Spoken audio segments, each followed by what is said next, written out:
ನಮಸ್ತೆ ಕರ್ನಾಟಕ ಸ್ನೇಹಿತರೆ, ಇವತ್ತಿನ ಕ್ರಿಕೆಟ್ ಅಪ್ಡೇಟ್ ನೋಡ್ಕೊಂಡು ಬರೋಣ. ಸೊ ಫಸ್ಟ್ ಅಪ್ಡೇಟ್ ಬಂದು ಹರ್ಷದೀಪ್ ಸಿಂಗ್ ಅವರ ಬಗ್ಗೆ ಆಗಿರ್ತದೆ. ಸೊ ಹರ್ಷದೀಪ್ ಸಿಂಗ್ ಏನ್ ಮಾಡಿದ್ದಾರೆ ಅಂತ ಹೇಳಿದ್ರೆ, ತಮ್ಮ ಇನ್ಸ್ಟಾಗ್ರಾಮ್ ನ 200+ ಅಂದ್ರೆ 200ಕ್ಕಿಂತ ಹೆಚ್ಚು ರೀಲ್ಸ್ ಗಳನ್ನು ಡಿಲೀಟ್ ಮಾಡಿದ್ದಾರಂತೆ. ಸೊ ಯಾಕಂತ ಇನ್ನು ಕೂಡ ರೀಸನ್ ಗೊತ್ತಿಲ್ಲ, ಅದು ಅವರ ಪರ್ಸನಲ್ ಮ್ಯಾಟರ್ ಆಗಿರ್ತದೆ. ಆದ್ರೆ ಇನ್ಸ್ಟಾಗ್ರಾಮ್ ನಲ್ಲಿ 200ಕ್ಕಿಂತಲೂ ಅಧಿಕ ರೀಲ್ಸ್ ಗಳನ್ನು ಇವಾಗ ಡಿಲೀಟ್ ಮಾಡಿದ್ದಾರಂತೆ.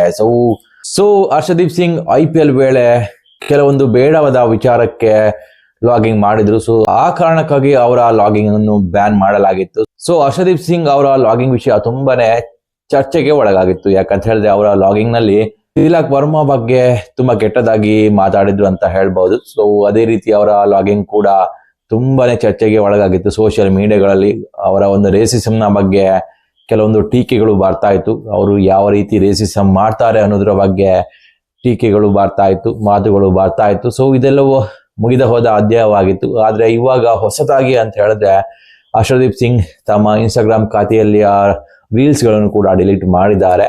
ಸೊ ರೀಲ್ಸ್ ಡಿಲೀಟ್ ಮಾಡಿದ್ದು ಅಷ್ಟೊಂದು ಮಾತುಕತೆಗೆ ಒಳಗಾಗಿರಲಿಲ್ಲ. ಬಟ್ ಅವರು ವಿರಾಟ್ ಕೊಹ್ಲಿ ಒಂದಿಗೆ ಕೊಲಾಬ್ ಆದಂತಹ ರೀಲ್ಸ್ ಏನಿದೆ ಅದನ್ನು ಕೂಡ ಅವರು ಡಿಲೀಟ್ ಮಾಡಿದ್ರು. ಸೊ ಅವರ ಇನ್ಸ್ಟಾಗ್ರಾಮ್ ಖಾತೆಯಲ್ಲಿ ಅತಿ ಹೆಚ್ಚು ವೀಕ್ಷಣೆ ಕಂಡಂತಹ ರೀಲ್ಸ್ ಅಂತ ಹೇಳಿದ್ರೆ ಅದು ವಿರಾಟ್ ಕೊಹ್ಲಿ ಒಂದಿಗಿನ ರೀಲ್ಸ್ ಆಗಿರ್ತದೆ. ನಿಯರ್ಲಿ 200 ಮಿಲಿಯನ್ ವ್ಯೂಸ್ ಕಂಡಿತಂತೆ ಆ ರೀಲ್ಸ್. ಸೊ ಅದನ್ನು ಕೂಡ ಅವರು ಡಿಲೀಟ್ ಮಾಡಿದ್ದಾರಂತೆ. ಸೊ ಏನ್ ರೀಸನ್ ಇರ್ಬೋದಂತ ಇನ್ನೂ ಕೂಡ ಅರ್ಥ ಆಗ್ತಾ ಇಲ್ಲ. ಸೊ ರೀಸೆಟ್ಟಿಂಗ್ ಮಾಡ್ತಾ ಇರ್ಬೋದಂತ ಅನಿಸ್ತಾ ಇದೆ. ಸೊ ಬೇಡವಾದ ರೀಲ್ಸ್ ಗಳನ್ನು ಅವರು ಡಿಲೀಟ್ ಮಾಡ್ತಾ ಇರ್ಬೋದಂತ ಅನಿಸ್ತಾ ಇದೆ. ಸೊ ಆದ್ರೂ ವಿರಾಟ್ ಕೊಹ್ಲಿ ಜೊತೆಗಿನ ರೀಲ್ಸ್ ಅನ್ನು ಡಿಲೀಟ್ ಮಾಡೋದು ಅಂತ ಹೇಳಿದ್ರೆ ಸುಮ್ಮನೆ ಮಾತಾಗಿರೋದಿಲ್ಲ. ಸೊ ಅವರ ಇನ್ಸ್ಟಾಗ್ರಾಮ್ ಖಾತೆಯಲ್ಲಿ ಎಲ್ಲಾ ರೀಲ್ಸ್ ಗಳಿಗಿಂತ ಜಾಸ್ತಿ ವೀಕ್ಷಣೆ ಕಂಡಂತಹ ರೀಲ್ಸ್, ತುಂಬಾನೇ ವ್ಯಾಲ್ಯೂ ಇರುವಂತಹ ರೀಲ್ಸ್ ಅಂತ ಹೇಳಿದ್ರೆ ಅದು ವಿರಾಟ್ ಕೊಹ್ಲಿ ಒಂದಿಗಿನ ರೀಲ್ಸ್ ಆಗಿರ್ತದೆ. ಸೊ ಅದನ್ನು ಕೂಡ ಅವರು ಡಿಲೀಟ್ ಮಾಡಿದ್ದಾರೆ. ಸೊ ಇದು ಇವಾಗ ವ್ಯಾಪಕವಾಗಿ ಚರ್ಚೆಗೆ ಒಳಗಾಗ್ತಾ ಇದೆ ಅಂತ ಹೇಳ್ಬಹುದಾಗಿದೆ. ಹೊಸ ಕ್ಯಾಪ್ಟನ್ಸಿ, ಅದು ಶ್ರೀಲಂಕಾ ತಂಡಕ್ಕೆ ಇವಾಗ ಹೊಸ ಕ್ಯಾಪ್ಟನ್ ಆಯ್ಕೆ ಆಗಿದ್ದಾರೆ. ಹೌದು, ನೀವು ಕೇಳ್ತಾ ಇರೋದು ನಿಜಾನೇ ಆಗಿರ್ತದೆ. ಶ್ರೀಲಂಕಾ ಕ್ರಿಕೆಟ್ ನ ವೈಟ್ ಬಾಲ್ ತಂಡ ಏನಿದೆ T20 ಹಾಗೂ ODIಗೆ ಹೊಸ ನಾಯಕರನ್ನು ಇವಾಗ ನೇಮಕ ಮಾಡಿದ್ದಾರೆ.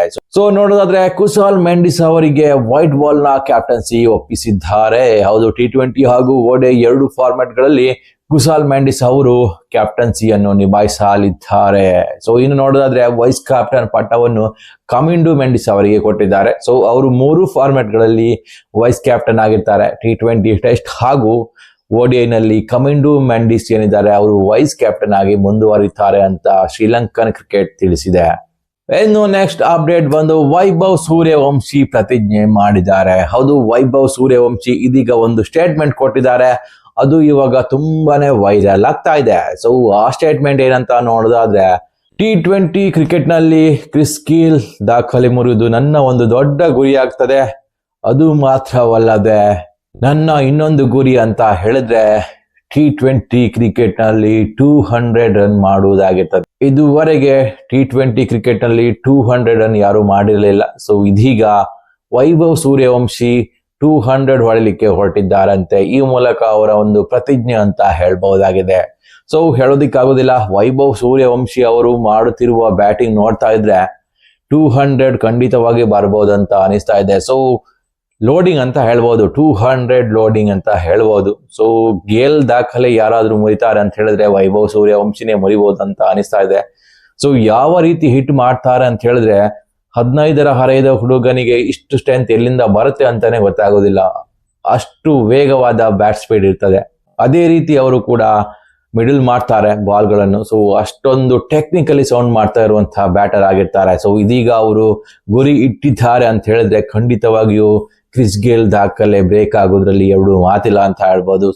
ಸೊ ನಮ್ಮ ಇಂಡಿಯನ್ ಒಬ್ಬ ಈ ಲೆವೆಲ್ಗೆ ಬ್ಯಾಟಿಂಗ್ ಮಾಡ್ತಾರೆ ಅಂತ ಹೇಳಿದ್ರೆ ನಮ್ಮ ಇಂಡಿಯನ್ಸ್ಗೆ ಹೆಮ್ಮೆನೇ ಆಗಿರ್ತದೆ. ಸೊ ನೋಡೋಣ ವೈಭವ್ ಸೂರ್ಯವಂಶಿ ಮುಂದಿನ ದಿನಗಳಲ್ಲಿ ಈ ದಾಖಲೆ ಮಾಡ್ತಾರಾ ಇಲ್ವಾ ಅಂತ. ಸೊ ನಮ್ಮ ಕಡೆಯಿಂದ ವೈಭವ್ ಸೂರ್ಯವಂಶಿ ಖಂಡಿತವಾಗಿಯೂ ಕೂಡ 200 ರನ್ ಮಾಡ್ಲಿ ಅಂತ ಆಶಿಸೋಣ. ಸೊ ವೈಭವ್ ಸೂರ್ಯವಂಶಿ ಮುಂದಿನ ಬಿಗ್ ಥಿಂಗ್ ಅಂತ ಹೇಳ್ಬಹುದಾಗಿರ್ತದೆ. ಸೊ ಫ್ಯೂಚರ್ ಆಫ್ ಇಂಡಿಯಾ ನಮ್ಮ ವೈಭವ್ ಸೂರ್ಯವಂಶಿ. ಇನ್ನು ನೆಕ್ಸ್ಟ್ ಅಪ್ಡೇಟ್ ಬಂದು ಯಶ್ ದಯಾಲ್ಗೆ ನಮ್ಮ RCB ಇಂದ ಮೋಸವಾಯ್ತಾ. ಸೊ ಈ ರೀತಿಯಾದಂತಹ ಮಾತುಗಳು ಕೇಳಿ ಬರ್ತಾ ಇದೆ. ಯಾಕಪ್ಪ ಅಂತ ಹೇಳಿದ್ರೆ ಯಶ್ ದಯಾಲ್ ಅವರು ಒಂದು ಪಾಡ್ಕಾಸ್ಟ್ ನಲ್ಲಿ ಸಂದರ್ಶನಕ್ಕೆ ಕೂರ್ತಾರೆ. ಸೊ ಆ ಪಾಡ್ಕಾಸ್ಟ್ ನಲ್ಲಿ ಏನ್ ಹೇಳ್ತಾರೆ ಅಂತ ಹೇಳಿದ್ರೆ, ನನ್ನ ಕಷ್ಟಕಾಲದಲ್ಲಿ ನನ್ನ ಜೊತೆಗಿದ್ದಿದ್ದು ಕೇವಲ RCB ತಂಡ ಹಾಗೂ ನನ್ನ ಮನೆಯವರು ಮಾತ್ರ ಅಂತ ಹೇಳ್ತಾರೆ. ಸೊ RCBಯ ಮೇನ್ ಪ್ಲೇಯರ್ಗಳೇನಿದ್ದಾರೆ ಅವರು ಅವರ ಜೊತೆಗೆ ಇದ್ದಾರಂತ ಅವರ ಒಂದು ಮಾತಿನ ಅರ್ಥ ಆಗಿರ್ತದೆ. ಸೊ RCB ಮ್ಯಾನೇಜ್ಮೆಂಟ್ ಕೂಡ ಯಶ್ ದಯಾಲ್ ಅವರ ಜೊತೆಗೆ ಇದೆ ಅಂತ ಅವರು ಕೂಡ ಹೇಳಿದ್ರು. ಸೊ ರಿಟರ್ನ್ ಆದ್ಮೇಲೆ ಯಾಕೆ ಆಟ ಆಡಿಸ್ಲಿಲ್ಲ ಅಂತ ಅವರಿಗೆ ಇನ್ನೂ ಕೂಡ ಅರ್ಥವಾಗಿಲ್ವಂತೆ. ಸೊ ಅವರು ಆಡ್ಬೇಕಂತಾನೆ ಇದ್ರು, ಆದ್ರೆ ಅಥಾರಿಟಿ ಅಥವಾ ಮ್ಯಾನೇಜ್ಮೆಂಟ್ ನ ನಿರ್ಧಾರ ಬೇರೆನೆ ಆಗಿತ್ತು ಅಂತ ಅವರು ಹೇಳಿದ್ದಾರೆ. ಸೊ ಅವರ ಪ್ರಕಾರ ತುಂಬಾನೇ ಮೆಂಟಲಿ ಡಿಸ್ಟರ್ಬ್ ಆಗಿದ್ದಾಗ RCB ಮ್ಯಾನೇಜ್ಮೆಂಟ್ ಏನಿದೆ ಅವರು ತುಂಬಾನೇ ಹೆಲ್ಪ್ ಮಾಡಿದ್ದಾರೆ ಅಂತ ಅವರು ಈ ಪಾಡ್ಕಾಸ್ಟ್ ನಲ್ಲಿ ಹೇಳಿದ್ದಾರೆ. ಸೊ ನಮ್ಮ RCB ತನ್ನ ಪ್ಲೇಯರ್ ಗಳಿಗೆ ಲಾಯಲ್ ಆಗಿರ್ತದೆ. ಸೊ ಇದಕ್ಕೆ ಇದೊಂದು ದೊಡ್ಡ ಉದಾಹರಣೆ ಅಂತ ಹೇಳ್ಬಹುದು. ಹಾಗೇನೆ ಇನ್ನೂ ಕೂಡ ಯಶ್ ದಯಾಲ್ ಅವರ ಕೇಸ್ ಮುಗ್ದಿಲ್ಲ, ಸೊ ನಡೀತಾ ಇದೆ. ಸೊ ಅದೇ ರೀಸನ್ ಇರ್ಬೋದು ಯಶ್ ದಯಾಲ್ ಈ ಬಾರಿ IPL ಮಿಸ್ ಮಾಡ್ಕೊಂಡಿರುವುದು. ಸೊ ಈ ಬಾರಿ ಅವರನ್ನು ರಿಟೈರ್ ಮಾಡ್ಕೊಂಡಿತ್ತು ಅಂತ ಹೇಳಿದ್ರೆ ಮುಂದಿನ ಬಾರಿಯೂ ಕೂಡ ನಮ್ಮ RCB ಅವರನ್ನು ರಿಟೈರ್ ಮಾಡ್ತಾರೆ ಅಂತ ಅನಿಸ್ತಾ ಇದೆ. ಸೊ ಇನ್ನೇನು 1 ವರ್ಷ ಬಾಕಿ ಇದೆ, ಖಂಡಿತವಾಗಿಯೂ ಈ ಕೇಸ್ ಯಾವ್ದಾದ್ರು ಒಂದು ಇತ್ಯರ್ಥ ಕಾಣ್ಬೋದು ಅಂತ ಅನಿಸ್ತಾ ಇದೆ.